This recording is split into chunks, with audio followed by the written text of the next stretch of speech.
Let me finish. No quiero dejarte terminar porque you were crying in the final.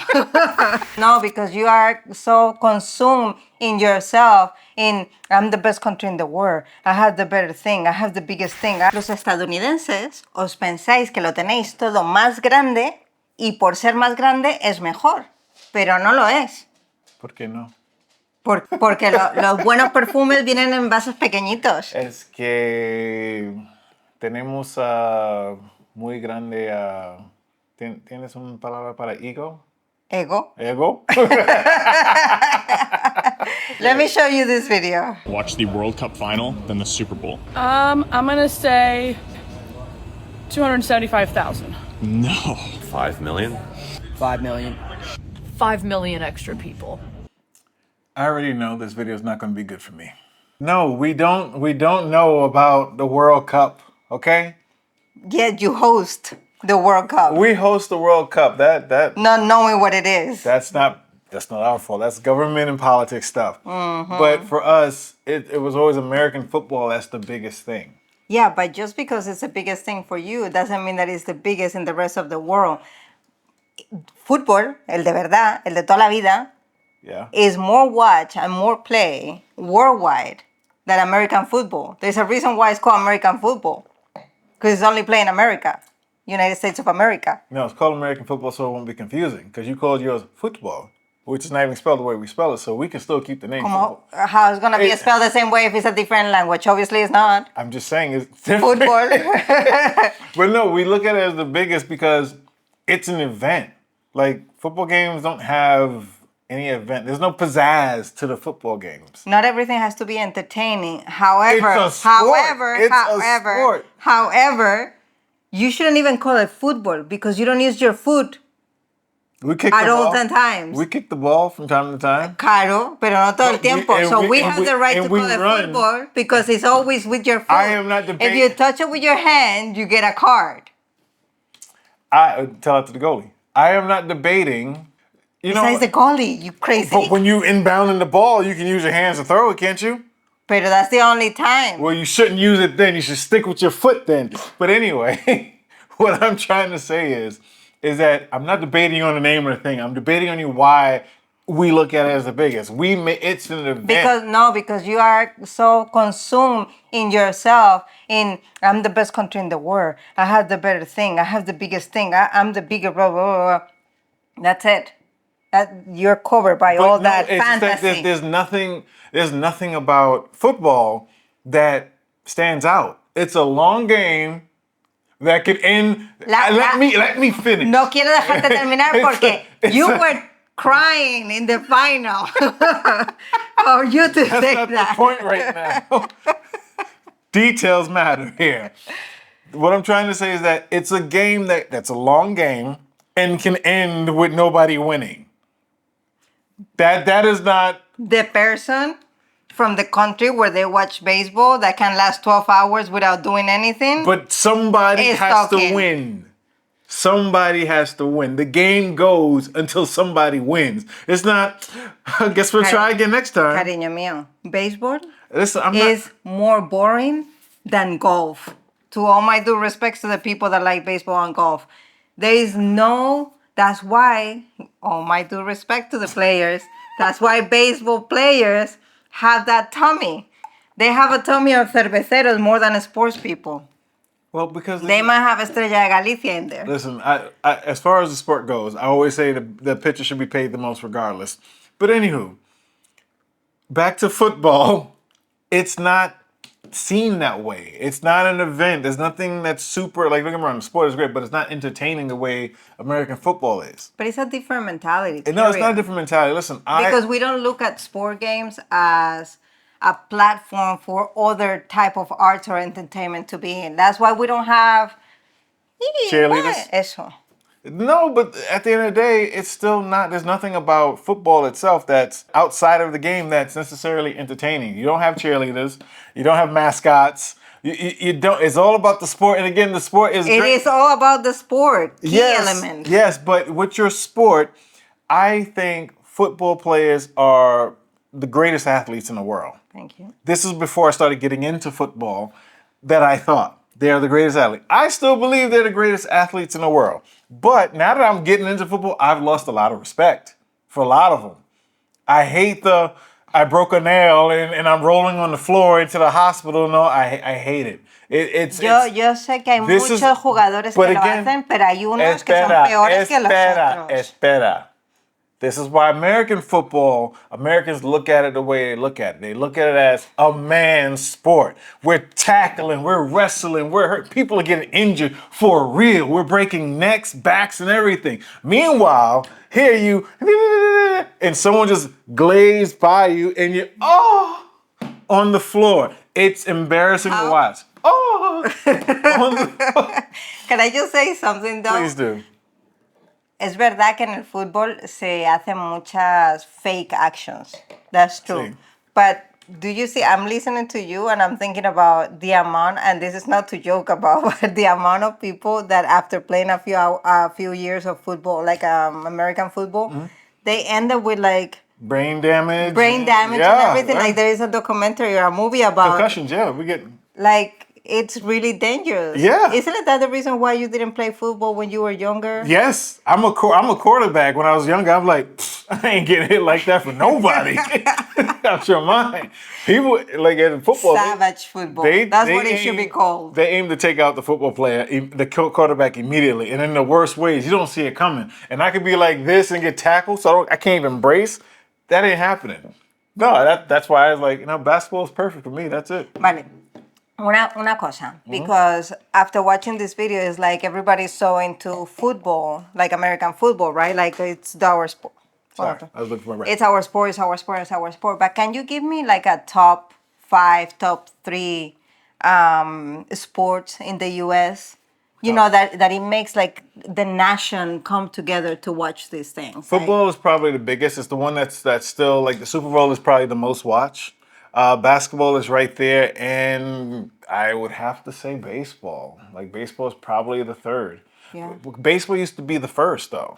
Lo que me parece también muy gracioso en Estados Unidos is that when you're a kid, especially if you have money, all kids go to football, like to soccer, to football school. Like every kid plays football, but it's just like a pastime. It's not really like I'm going. You know what I mean? Yeah. Privilege. I know.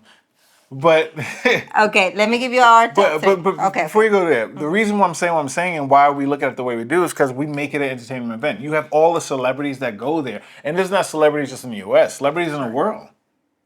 Like celebrities in the world perform at the Super Bowl, and that's not just the American pop singers. We have stars that come. Like you had the K-pop crew come and perform in the Super Bowl. Sí. We have globally, there's a lot of people that come. Now, and global companies pay for ads. It's the most expensive ads. So yet the singers and the dancers and all that, they don't make money out of the shows. Like being a Super Bowl, they actually have to like almost pay like the. They bring their own people and crew and everything because it's so watched in the U.S. If you can get on the Super Bowl, you have millions of eyes watching you. Yeah, but shouldn't you get paid for that? No, that's it. You get exposure. That's like super exposure.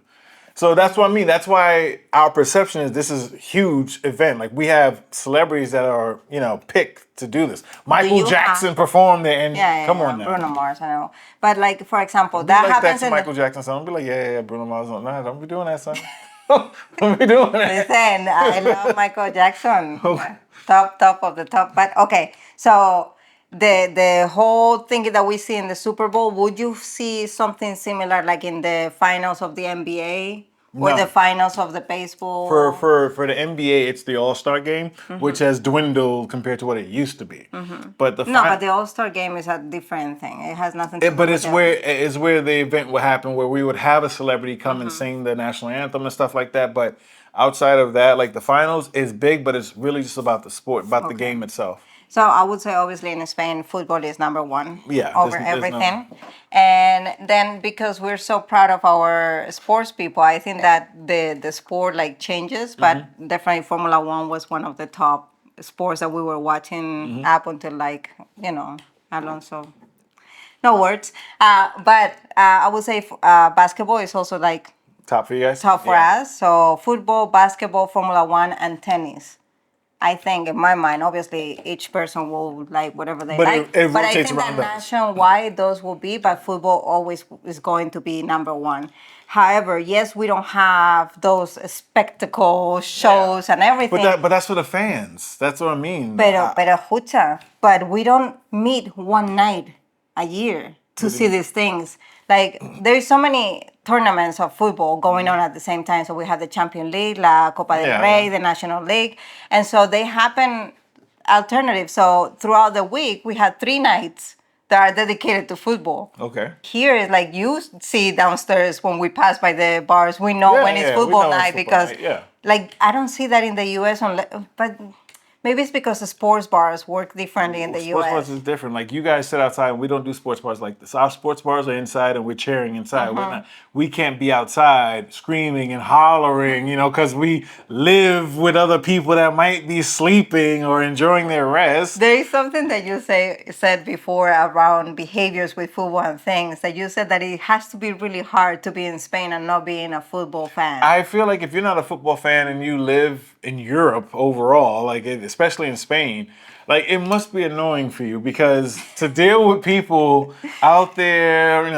one is a conversation that everyone's going to be having. Two, if you go to a restaurant or a bar during a football game, you must not want to go out at that point. Like you can't. Yeah. You can't go out and be like, I just want to have a nice dinner or whatever. And everyone's like, go! No, there are restaurants that you can go without, but if it's your typical bar in the neighborhood, most likely they're going to have the TV on. If you're going to a game, like I've seen how people act inside the stadiums, like to me, you guys go crazy for your football games. Do y'all have anything else besides this? Like a get together before the game or anything? Not necessarily. Like we just meet at the bar when the game starts, and usually it's But I'm like saying around dinner time. if you're going to a game, you don't do anything, or you just go to the game and you just cheer? go to the game, cheer, and then you go out, and then you have some drinks, and then because that's something that you do in the U.S. Because I went to something baseball with people that will go and visit me, Alicia, and so on, and it's so common over there just to walk out in the middle of the game to go get some hot dogs and beers. Yeah? No. What you mean no? Eso aquí no existe. But in football, you can do that. They take forever to score sometimes. Yeah, but you never know when it's gonna happen. You never know when it's going to happen, but again, it's just not it's a great sport when it happens. It's like an amazing feat, so I'm with it. But for us, But like, it's the adrenaline of getting there and then getting stopped and then being pulled and then the passion. now that's too much tension. My neck still hurts from the World Cup. But what I'm trying to say is, as a fan, like we have tailgater parties, so we get together out in the parking lot of the stadium, do barbecues and everything before the game. Like we're all a group. Teams get together and then we go to the game. Savages? What are you talking about? It's a community. What do you mean? You go to the game and then you hang out watching the game.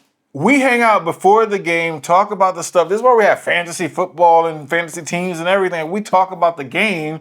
We get into it. We come together with other fans and learn about stuff and just sit there, have a good time, eating some good food. Could it be that this is more like a man thing and I don't want to be like man versus woman, but No, women be in this party too. The wives have to come, and the wives be as much fans. Like they have no choice. They have to be as much fans as we are. we always have choices, darling. What I don't like, I have to say, is that some football fans are like very savages. Aggressive. Yes, and like there's some games that you're like, oh Lord, la que van a liar. Like When two teams come together, it's going to be bad. And right? unfortunately, and this might be a stereotype, but there is a lot of like teams from England that when they come and visit for Champions League and things like that, you're like, ay, madre, like la que se va a montar. We have that with certain fans, like definitely in basketball, especially in football. With football, there's always the rival teams. When your rival team comes to town, you have to like bother them. You have to do something. I remember there was a Super Bowl that was celebrated in New York when I was living there. When the Giants won? Is that what happens? Yes. But I remember that like the city went crazy. Like there was like a state on Yeah. whatever. And like I work at 34th Street. So it was like you have to be super careful because of the behaviors of the fans. Oh, we go crazy. Listen, especially in New York. Listen, this has been a good year for us. This has been a good year Es for verdad, me. verdad que My ganaron Knicks los won the Knicks. finals. Spain won the Euro. Listen, this has been a good year for my team. All your teams. All my teams did good this year. That's what I mean. Like when we win as fans, every city has a reputation. There's no city with a reputation like, oh, we're distinguished gentlemen. we're gonna act calm and cool. There's no city that exists like that. And if it does, it's not a team you want to root for. However, I do think, and just to get a little bit serious for a second, I think that certain behaviors shouldn't be allowed In the sport or in fans? within the fans at the sport game. Okay. So, for example, when you are in the facilities of the stadium, like there's people that live around that area, right? And there's people that are playing on the field. So I think that the fans should have a minimum of level of behavior. Like they shouldn't like cross certain violence. Can you give me an example? Like racist slurs. Okay. Like I don't think that that should be allowed. Or like people throwing pee to the person in front of you. Like I think that those kind of things shouldn't be allowed, and that should be restricted and penalized. Well, Does that happen in basketball now? There's been more things being put in place where if you do certain things, you can like players can now get you kicked out of the stadium, and depending on your behavior, you can be banned from games. as an spectator? As a spectator, yeah. So I think that's I think that's good. I think that's because you have to have a certain decorum for being in these sports. civil. Like some sort of civil behavior, but Yeah. because some guy said some random like derogatory and racist stuff to one of the players, and he pointed out like that and told him what happened. Yeah, that's, and I guess in basketball, I don't remember. But the Madison Square Garden is really big, but can you actually see the people that like would say that to you? Like, can you single It's out? the ones that's the front rows. That's the ones that does that stuff to you. But because the thing is that with the NBA had an incident that was bad, where a fight broke out between the players and the people in the stands. Like you had a player run into the stands and start beating somebody up. So, and the thing with the NBA is that you guys don't have like a lot of like There's no security guardrails. system in football. I feel like there is more like a protection with the players. yeah, because but- the people aren't down on the field; they're still a level up sí. above it. So it's kind of hard to get to them. Okay, let me ask you something. So, how did you become a fan in the U.S.? Because here in Spain, mostly it comes from your family. And I'm guessing if you're like a guy, your father will take you to like football games and things like that. So you're like nurtured into liking a It's team. the same. It's the same. Like my dad got me into the Knicks. He was always a Knicks fan when he was there, and he started telling me all about the games and stuff. So I started watching the games with my father, and I'm like, okay, we live in New York. We got to root for the Knicks. And with football, in New York, it was always the Giants. Like I'm a Giants fan, but the Jets, there was a player that I like, and so I only like that player from that team. But the Giants is the team that I root for. Got it. So it's usually that way. It's passed down. It's kind of like your team is passed down from whoever your father or your parents were that like that team, because it works because they start telling you about the history of the team.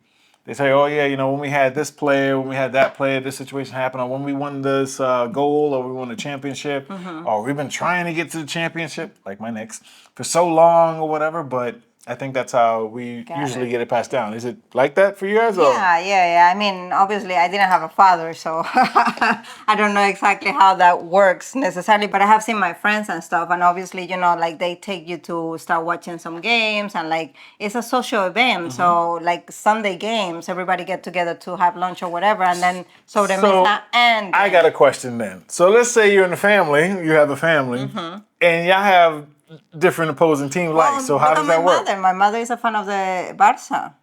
My mom loves the Barcelona Football Club. She is a Barça, and she has always been. There's no one time in my life that I remember my mom rooting for anybody else but the Barça. And I completely against it. I have never cheered for the Barça ever in my life. Like it's been like And I always been a Real Madrid fan, like always. Like I have gone to games and like whenever official games, And I'm why right not there and Athletico? everything. And one of my best friends is from the Athletico de Madrid, but like we always have that rivalry and we were always talking about it. But I don't know, I always like, and I think I like it because when I got into football, there was like a really great team in the Real Madrid. So it was like Figo, and then later like Beckham came, and there was a lot of like figures that I really like how they play as a team, and that made me fall in love with football. So I think that it was from that moment specifically when I said, oh yeah, Real Madrid. So but from your understanding, when people are like in family, if you have conflicting teams, what is the natural behavior? Well, I'm asking you guys, what is the natural behavior? If you have a brother, a parent, or whatever, or a friend that's just like, You just like tease each other out, but it doesn't go beyond that. Like it's like your team is a piece of shit and things like that. Like we will like tease each other, but it doesn't go more than that. in football, both in football and basketball, it's a big thing for us with rival. Even if our friends are on a different team, we don't stop. We go far. We do pranks. We do all kinds of things. So like and we make bets. That's the other thing too. We make bets. So if like my team win or something like that, you got to walk around if like back in the day, school or whatever, with my team's jersey on. And obviously that's like a death tribute, especially in football. If your crew catch you wearing your rival team's jersey, oh, you in for it. So that would be like a bet that you would have to lose. Or sometimes we do like, well, you got to shave your head or you got to get not a tattoo. I mean, some have gone that extreme, but this is the kind of things that we do for... Lleváis las cosas un poquito más para allá de las que tendrían Listen, que ser. y'all start fights in the damn stadium, so I don't want to hear what we do as We're savages. just like, we're talking. We don't like actually fight. Because I've seen a lot of football games that end in some Mira, craziness. lo que ha pasado este mundial, I don't even want to talk about it, okay? I actually have to say that lately I've been looking at the Athletic de Bilbao, and I don't know if it's because we're trying to move to the Basque Country or what, but I've been like really liking, and like I learn more about them. Like you had to be born in the Basque Country or have been raised in the Basque Country to be able to play. Like there's a lot of things that I really like about the Athletic now. So, and I had a friend growing up that he was a huge fan of the Athletic de Bilbao now, and he was from Murcia, so I'll be like, Why? te pasa en la cabeza. And now I understand him more and more. So. That's good. But anyway, explain it to me. Okay. So this goes for you guys because you think that you have everything, the biggest, the better, and everything, and not always the size matters. Well, it does. Caballo grande, Caballo grande. ande o no ande. Caballo grande, walk or no walk? What? Sí. Caballo grande, ande o no ande, meaning it could be used in two ways. like to say that, oh, if it's the biggest one, that's what matters. It doesn't matter because if it's the biggest one, it means that it's the most expensive, it's the better, it's the blah, blah, blah. But at the same time, it could be used with the reverse psychology of saying, you think that because you got the big one, you have the best, but no, not always the biggest one means the best one. So you can use it in the both ways, saying like, I want a big beer because caballo grande ande o no ande, like it's going to be better. But in reality, no, because then you're going to be drinking a hot freaking beer. Who wants a hot beer? Nobody. Irish people, sorry. Caballo grande, ande o no ande? That makes no damn sense. Yes. Don't say yes, like yes. Because the biggest horse, whether it walks or it doesn't walk. You understand the irony? No. How? The biggest horse walks or it doesn't walk? What is that even? How? Because some people just worries about having the biggest thing, and maybe they might not be useful. So they might walk or they might not walk, but it's the biggest one. And I think that's the whole mentality of the U.S. I'm picking up what you're saying now. I got what you're saying. Anda que a buen entendedor pocas palabras bastan, cariño. It's ridiculous. Okay. I have no words. I can't with these phrases anymore. Caballo grande. Caballo grande, ande o no ande. Ande or no ande. It walks or it don't walk. So it doesn't matter, is what you're trying to say, right?